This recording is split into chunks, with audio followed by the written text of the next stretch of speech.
haala amma biyya keessa deemaa jiru kanarraa qabxii gaggabaabaan dubbadhee isin bira geessisaa.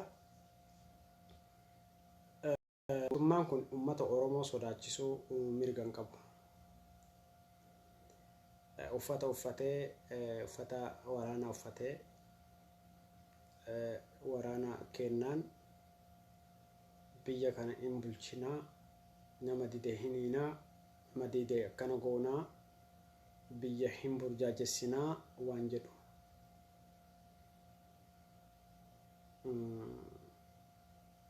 Akkaafuu akka maleettu ak jedhanii waa tufan, mammaa kan waa himan.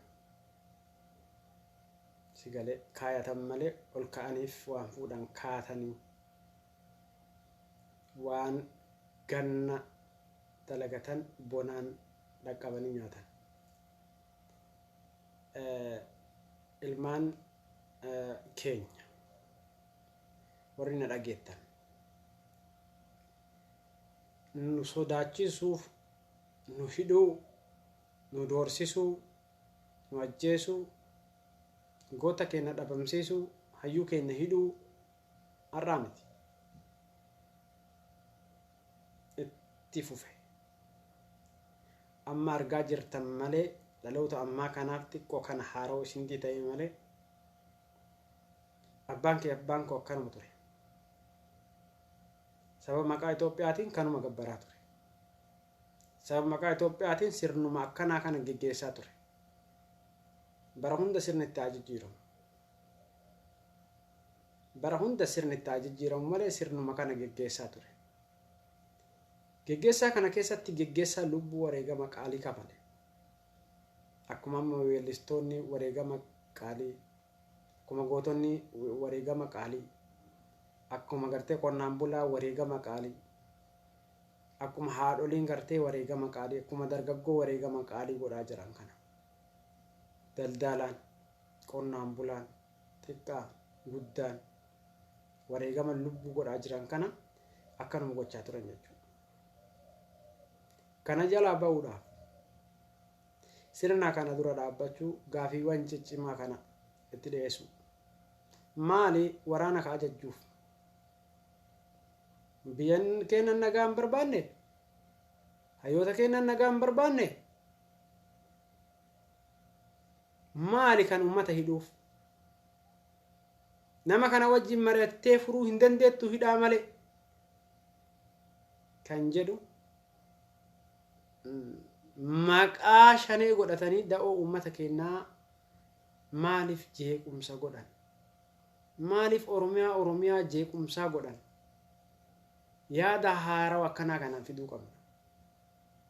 Eegalaami yaada akkana haarawaa kana ummata biraan ga'uun barbaachisaadha.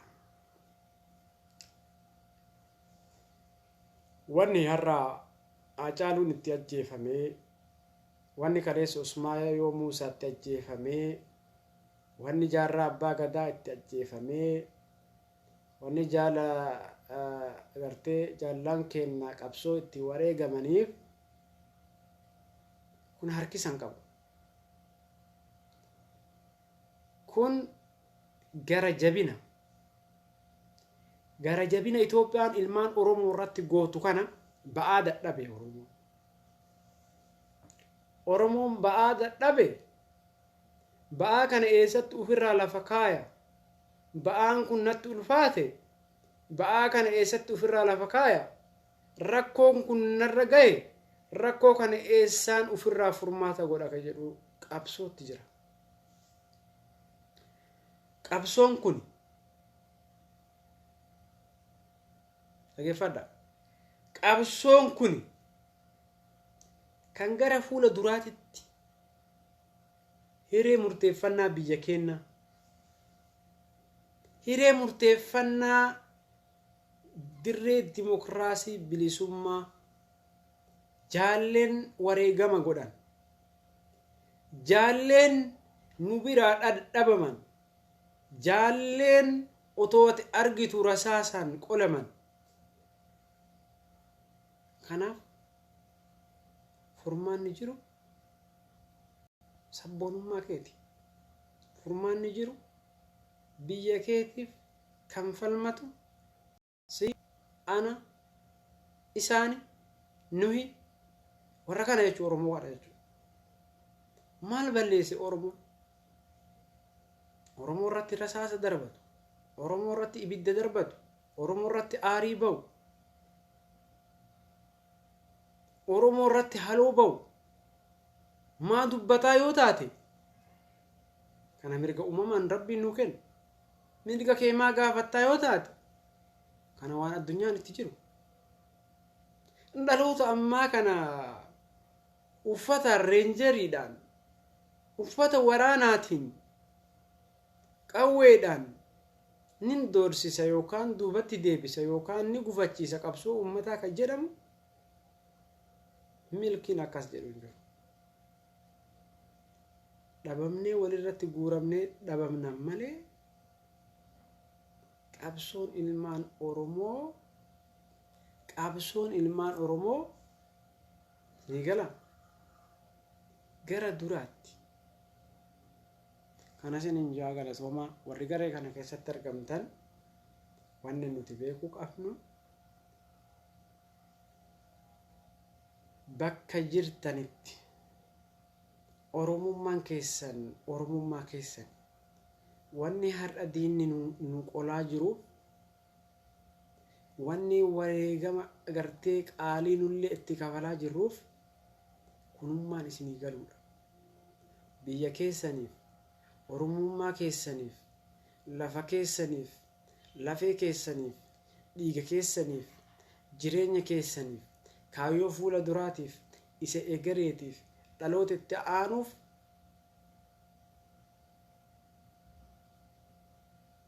carraan takkittiin isin qabdan tokkummaadha.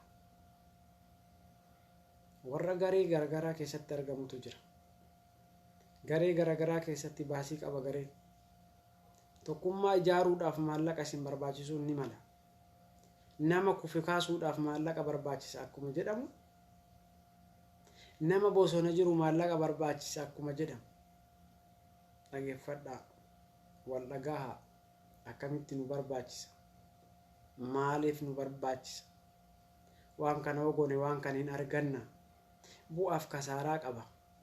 Yoo lubbuu kanatti wareeganne, yoo lubbuu kanatti wareegamne, yoo itti hidhamne, yoo itti cabne, yoo bu'aa saniin argatin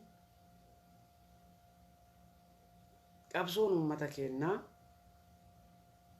bakka bakkatti ta'uu irraa bakka tokkotti nuu ta'eeti qabsoon keenya itti fufuudha.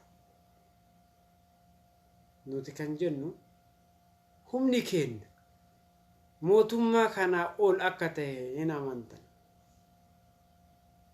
Mootummaa kanaa ol, mootummaa Habashaa gabroonfataa kanaa ol, sirna nafxanyaa kanaa ol akka ta'e namuu hin beeka. Anaafis siifis ifa. Diinnuu kanan beeka tolchee. Isaaniif bilisummaan uummata Oromoo isaaniif diina. Mirgi uummanni Oromoo gaafatu isaaniif dogoggora. Gaafiin uummanni Oromoo gaafatu isaaniif shororkeessaadha.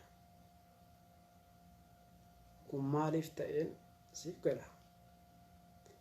Biyya kee kana fudhatuudhaaf, biyya kee kana akka fedhan godhanii nyaatuudhaaf, woo fedhan afaan isaanii, aadaa isaanii, mama barnoota isaanii irratti hojjechuudhaaf, akka isaanii ta'etti jiraachuudhaaf waan ati gaafattu kana dura dhaabbatan jechuu sirrii miti jedhanii.